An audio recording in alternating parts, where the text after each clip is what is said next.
신앙은 그냥 영적인 것만이 신앙이 아니에요. 신앙은 우리가 전인격적으로, 전 존재로 그분을 바라는 거거든요. 그래서 우리의 육체도 그분처럼 부활하기를 바라야 되는 거예요. 그래서 우리의 혼도 마찬가지고, 우리의 영도 마찬가지고. 그래서 우리 육체가 굳어져 있으면 우리 혼은 굳어져 있게 돼요. 그러면 우리 하나님 앞에 예배 드리는데 뭔가 어색해지죠. 처음 만나면 사람들에게 어색해지잖아요. 근데 사실 우리가 하나님을 만날 때 처음 만나는 게 아니잖아요. 뭐 어색할 필요가 없잖아요. 그런데 우리는 세상에 살고 있기 때문에 어색한 상태로 아버지 앞에 올 수 있거든요.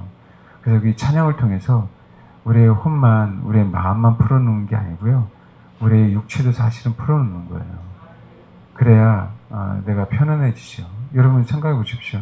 우리 하나님 아버지 앞에 무릎 꿇어야 되지만 매일 아버지 앞에 가서 무릎 꿇고 그죠? 죄인인처럼 있으면 주님이 좋아하시겠어요? 그렇죠. 우리가 죄를 졌을 때는 무릎을 꿇어야 되지만 아버지와 관계가 좋을 때는 아주 편안한 거잖아요. 그게 부모고 그게 신앙인데 우리 육신이 우리 생각이 편안하지 않으면 우리가 예비하는 그러니까 우리도 모르게 죄를 짓거나 기분 나쁘면 굳어지잖아요. 그럼 육체도 굳어지거든요. 그렇게 되면 우리가 하나님을 노래하는데 방황하게 돼. 육체가 굳어지면 여러분 그렇잖아요. 우리 느껴지는 게 뭔가 하나님과 관계인데 기도하지 못하면 육체에서 답답함을 느껴지죠. 그럼 똑같아져요.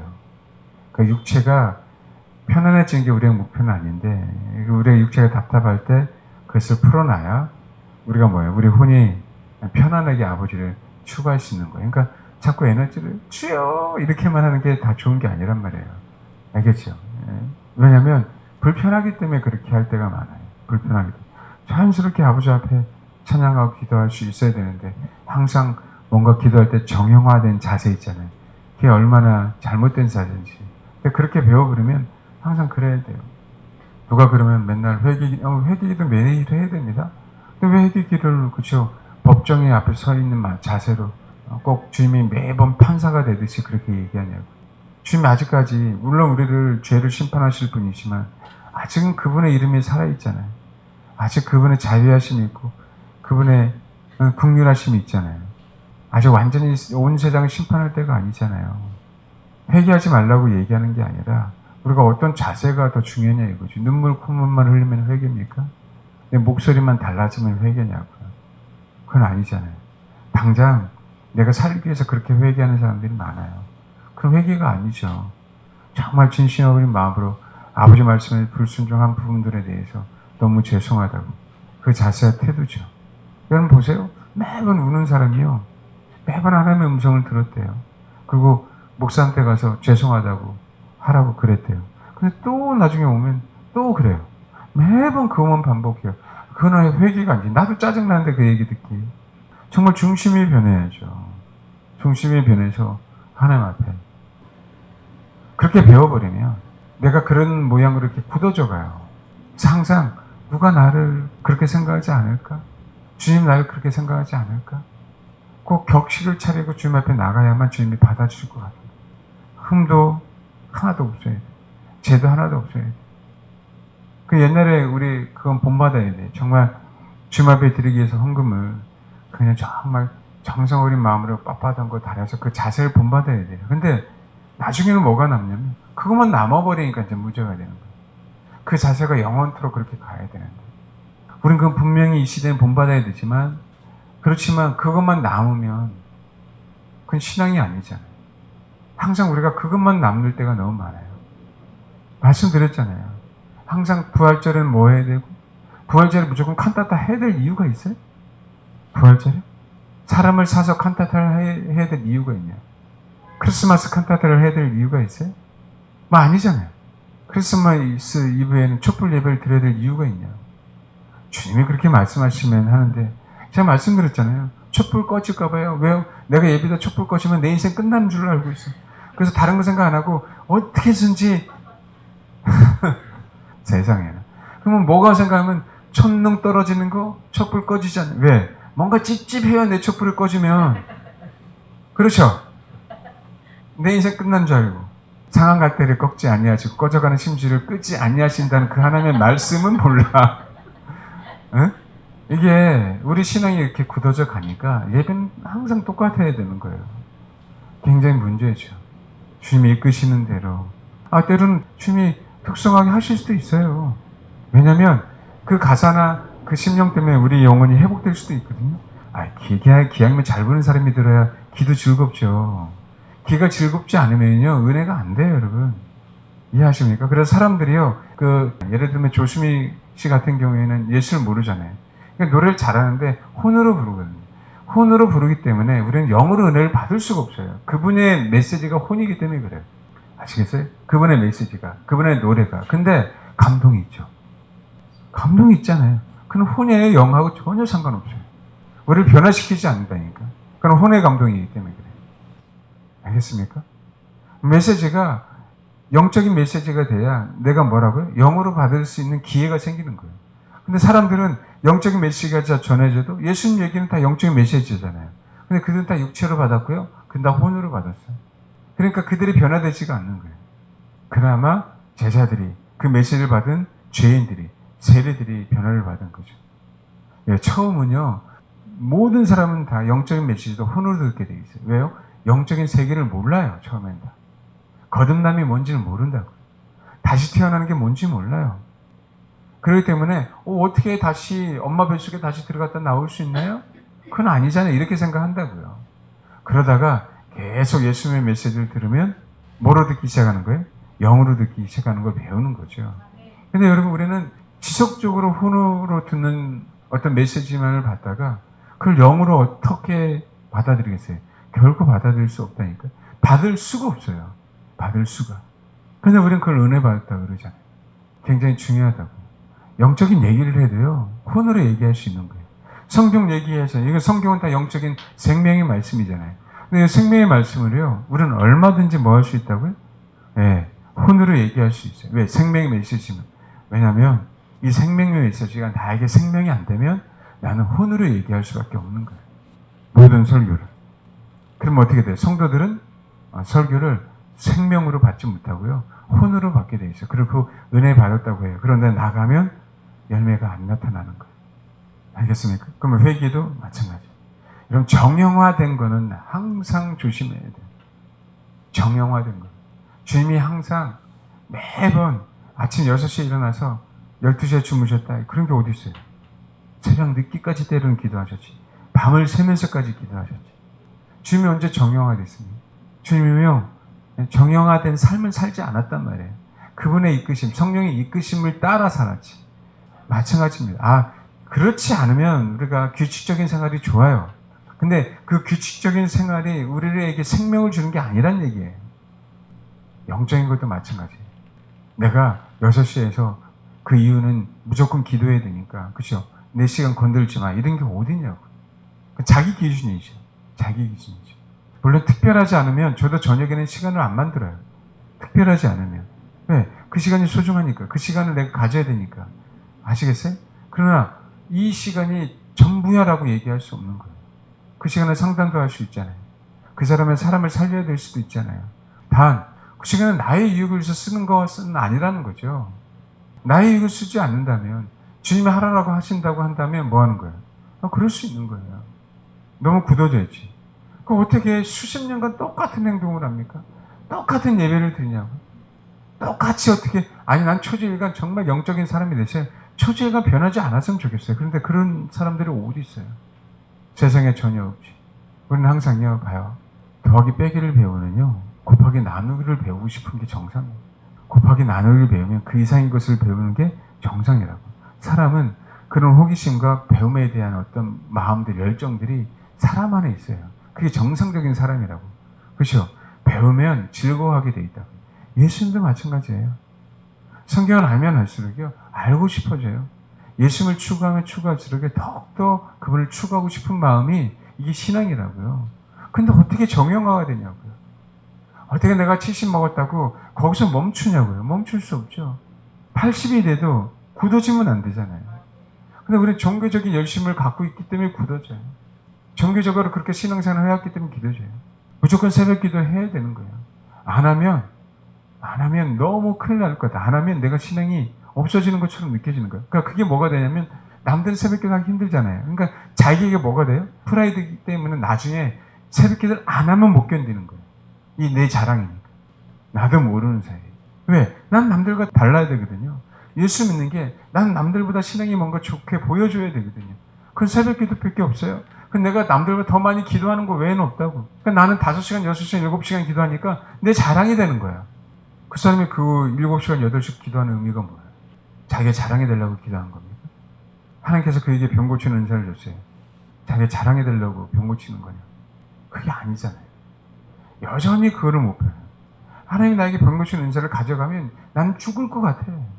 가져가실 수 있죠. 주신이도 주님인데. 근데 왜 그걸 못 견뎌요? 내 거니까. 내 거니까 못 견뎌하는 거예요. 내 거니까. 많아요. 영적인 것을 추구하는 사람들도 이게 얼마나 많은지 몰라요. 예? 그냥 이렇게 해야 돼. 내가 좋은 거는 계속 해야 돼. 근데 내가 부족한 건 왜요? 부족한 거 여러분 처음 해봐요. 자전거를 배울 때 어렸을 때도 자전거를 타면 편하죠. 나이 먹어서 자전거 타려면 힘들잖아요. 근데 사실은 넌 나이 먹어서까지 뭐 있어? 이런 얘기 들으면 굉장히 창피한 거야. 그래 안 그래요? 그러니까 그 창피함이 있으니까 자꾸 뭐 하는 거예요? 감추고 싶은 거예요. 그러니까 뭘 하냐면 내가 좋아하는 것, 내가 잘하는 것만 하게 돼 있는 게 원래 사람의 심리 상태예요. 그리고 나의 부족함은 보여주지 않으려고. 그래서 뭐가 되냐면 내가 좋아하는 것만 해요. 내가 잘하는 것만 한다고. 그러니까 그 사람의 신앙이 뭐가 돼요? 왜곡되지고요. 불균형 잡힌 신앙생활이 되는 거라고. 말씀드렸잖아요. 신앙 그게 아니에요. 어느 분은 그래요. 나는 말씀을 너무 잘 알아요. 근데 기도가 약해. 여러분, 나는 말씀을 너무 잘 알아요. 기도가 약해요. 그분은요, 다 약한 거예요, 여러분. 다 약한 거라고. 아시겠어요? 말씀이 좋은 게 아니라 다 약한 거예요. 왜? 말씀과 기도로 거룩해지기 때문에. 뭔지 아시겠어요? 말씀드렸잖아요. 이런 항아리 통이 있어요. 이게 항아리 통이 아니라 포도주 통이야. 근데 포도통은 오크통 같은 게 뭐를 만들어요? 나무를 이렇게 만들잖아요. 나무를 이어서 조각조각 이어서 만들죠. 그렇죠. 근데 봐봐요. 이 나무에 요 위에다 포도주를 집어넣는데 포도주는 나무 조각조각 하나 넣는데 이 나머지 포도주 할 때 다 조각 다 찼어. 근데 한 조각, 요 한 조각만 여기야. 나머지는 다 찼어.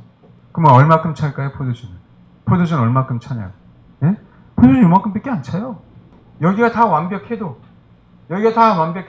여기가 부족해서 포도주는 얼마큼 찬다고요? 요만큼 애는 안 차요. 요만큼. 내가 잘하는 영역을 개발하는 게 아니라 하나님께서 나에게 교정시켜주고 지적해주시고 나의 부족한 부분들을 자꾸 배워감으로 말미암아 우리 신앙은 완성되는 거예요. 신앙은 온전해지는 거라고. 근데 우리는 교회에서 나의 잘하는 것들만 계속 하라고 가르쳤어요. 내 잘하는 것, 나의 잘하는 것. 너 잘하는 것, 너 잘하는 것. 그 개념은 뭐냐면요. 우리가 하나님 앞에 흠이 없이 온전한 상태에서 나에게 허락하신 부분, 지체로서 그 부분을 얘기하는 거라고요. 여러분, 제가 생명은 유연하다 그랬었잖아요. 하나님이, 우리 그런 거 있잖아요. 직장을 딱 갔어요. 딱 갔는데, 나는 분명히 영업사원으로 분명히 그 직장에서 그 시험 보고 들어갔는데, 너 영업하지 말고, 기획부서로 가, 그래요. 저 기획부서 아예 못했는데, 아예 배우지도 못했고요. 알지도 못해요. 근데 사장이, 아니야, 너 기획부서로 가. 그럼 어떻게 해야 될까요? 가야 되는 거죠? 영업사원을 고집하면 안 되잖아요. 주님은 우리를 그렇게 사용하실 때가 많아요. 그래서 유연해야 되는 거예요. 우리가 모든 것을 갖추고 있지만, 주님이 그때 너 이거 해 라고 얘기할 때 해야 돼요. 근데 하나님 나 못해요. 왜냐면 나는 이 영역이 기도의 영역이 너무나도 부족하거든요. 근데 주님은 뭐라고 해요? 그래. 너는 말씀을 잘 알아. 잘 가르칠 수 있어. 봉사 잘할 수 있어. 너 돈 많으니까 헌금 잘할 수 있지. 너 가난한 자들에 대한 긍휼한 마음이 많아서 그들 잘 섬길 수 있지. 그래 나 그걸 알아. 근데 말씀드렸잖아요. 항상 우린 부자 청년을 생각해야 된다. 부자 청년은 다 완벽한데 뭐라고요? 그 돈으로 가난한 자들 구제하는 영역은 바닥이에요. 알겠습니까? 그 하나님은 뭐 해야 되냐? 그를 완벽하게 만들어야 되니까 너 구제함으로 말미암아 어디? 이 통에 한 조각을 완벽하게 뭐해? 채워야 돼라고 하기 때문에 그 영혼을 사랑하기 때문에 뭐 하는 거예요? 구제해야 돼 이 얘기를 하신 거라고. 근데 그 영역은 부자 청년은 싫어하는 거예요. 내가 좋아하는 영역, 내가 잘하는 영역, 그 영역만 자기는 파고들었어요. 근데 내가 싫고 나는 돈을 사랑하니까 그 영역은 싫은데 하나님은 뭘 요구해? 그 돈의 영역을 요구하시는 거예요. 돈의 영역을 요구하셨는데 어떻게 돼? 그 얘기는 돈을 원하셔가 아니라 그 영혼을 완벽한 사람으로, 온전한 사람으로 만드시려고 그 부분을 요구했단 말이에요, 부자 청년에게. 아멘? 근데 싫어서 그 영역을 순종 안 하는 것이요. 그 사람 뭐예요? 네, 깨진 독이죠. 깨진 독. 그 부분을 메꿔주시려고 주님 부르셨는데. 그래서 유연해야 돼요. 나의 고집이 없어야 된다. 왜 자꾸 내 영역이 생기냐? 인생이 땅 따먹기도 아닌데. 어차피 땅과 하늘에 있는 것과 그 세상에 있는 것, 세상에 사는 그 모든 사람들 다 누구예요? 여호와의 것인데. 우리가 그 안에서 사는 것뿐인데. 그렇지 않나요? 그래서 여러분, 자꾸 하나님은 우리가 주를 추구하면 할수록요, 내 영역을 내려놓으라고 하시는 거예요. 내 영역. 왜요? 나를 완벽하게 만드시려고. 내가 온전한 것처럼 너희도 온전해. 주님 온전하시니까 우리를 온전하게 하시려고 우리의 부족한 부분들을 드러내시는 거라. 아시겠죠? 근데 우리는 본성상 감추고 싶은 거예요. 내가 잘못하는 건 안 하고, 하기 싫고, 보여주기 싫고, 사람들에게 좋은 것만. 본성상 자기 좋은 부분들은 드러내고요. 자기 안 좋은 부분 감추려고 하는 게 우리의 본성이에요. 근데 주님은 뭐냐면 그게 아니라는 거지. 너의 그 잘난 맛에 너 죽어. 잘난 맛에 너 다른 데가 나 있는 곳이 아닌 다른 지옥에 갈 수 있어. 그러니까 어떻게 해? 너는 나에 있는 곳에 가야 되니까 너의 부족함을 두려워하지 마. 염려하지 마. 내가 너를 온전하게 하고 싶어. 그거 우리는 못 받아들이는 거예요. 그 메시지. 우리는 우리의 잘난 것만 주님 앞에 드리는 게 아니라 우리의 부족함을 주님 앞에 드림으로 우리가 모아야 되는 거예요. 고침을 받고 주님이 우리에게 무엇을 요구하시든. 그렇잖아요. 저희 가서 저 아무개 성도가 힘들어하니까 귀신 쫓아내서 목사님 내가 어떻게 귀신 쫓아내요? 그게 어디 있어요? 주님의 이름으로. 주님이 하신 건 우리는 다 해야 될 거 아니에요. 주님의 명령이면 어차피 내 이름으로 하는 거 아니에요. 주 이름으로 하는 거 아니에요. 뭔지 아시겠죠? 그렇게 준비돼야 주님은 우리가 주님 앞에 온전하게 설 수 있는 거예요. 그게 신앙생활이에요, 여러분. 아시겠죠? 그게 신앙생활. 주님은 우리가 온전해지기를 원하세요. 우리 영과 혼과 육이 온전해져야 돼요, 다. 기분 나쁘면 메시지가 안 들어와요. 기분 좋으면 메시지가 잘 들어오죠. 그렇죠? 그럼 기분 나쁜 메시지가 안 들어오고 기분 좋으면 잘 들어온다? 뭔지 아세요? 다 혼으로 받아서 그런 거죠. 영으로 받는다면 기분 좋고 나쁘고의 문제가 아니에요. 우리는 하나님의 말씀이기에 내가 알아도 받는 거고 내가 몰라도 받는 거예요. 그러니까 거기에서는 생명은 질리지 않은 거예요. 생명은 질리지 않는 거예요. 파면 팔수록 생명은요 결코 질릴 수가 없어요. 이게 세상과 우리가 육체와 정신, 우리 정신 그러잖아요. 들은 거 들으면 또 힘들고 들은 걸 또 들으면 또 힘들죠. 그렇죠. 몇 번 계속 반복을 못 하겠죠. 그 혼으로 들으면 그래요. 생명은 질리지 않고 생명은 반복해서 들어도 나에게 생명이기에 즐거운 거예요. 여러분, 우리가 정말 찬양을 정말 영으로 찬양해 보십시오. 1시간, 2시간, 시간의 문제가 아니라니까. 아직까지 신앙에 대한 맛을 모르니까 천국 가서 언제 매번 찬양한다고 나 그런 천국 안 가 그러잖아요. 그 찬양이라는 게 뭔지를 모르니까. 그 맛을 모르니까. 하나님의 말씀이 꿀과 송이꿀보다 달라면 다른 방법 없어요. 하나님, 내가 하나님의 말씀을 하나님의 말씀으로 받으면서 읽습니다. 그러면요, 나중에 꿀과 송이꿀처럼 안단 사람이 없다고요. 그렇게 달게 되어 있습니다. 왜요? 말씀은 생명이니까. 그렇게 얘기하고 있으니까.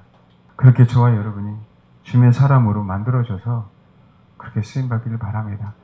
기도하겠습니다. 하나님, 내 안에 생명이 있어서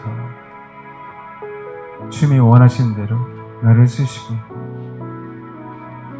주님이 원하신 대로 나에게 명령해 주셔서 어떤 임무든 어떤 사명이든 그것을 다 감당할 수 있는 그런 유연한 주님이 이 땅에서 사역하신 그 사역처럼 병든 자를 고치고 귀신을 쫓아내고 세상을 향해서 충보하시되 바리새인들을 향해서 이 독사의 자식들이라고 말씀하시되 어떠한 일이든 어떠한 사명이든 아버지께서 나에게 요구하신 것들을 감당할 수 있는 그런 온전한 주님의 사랑, 온전한 주님의 종이 될 수 있도록 하나님 나를 그렇게 사용해 주옵소서. 나의 육체, 나의 혼, 나의 영까지 주님께 온전히 쓰임받고 사용되어지는 그런 영혼이 되길 바랍니다. 나의 부족함을 주님 감추지 않고 나의 부족함을 주님이 나를 드러내므로 내가 온전하게 되는 것을 알았사오니 아버지 나를 온전하게 하옵소서. 그렇게 기도하시길 바랍니다. 기도하겠습니다. 기도하겠습니다. 하나님, 우리가 아버지만을 사랑하기에 아버지가 원하시고 요구하시는 대로 순복할 수 있는 그런 주님의 성도들이 될 수 있도록 도와주옵소서.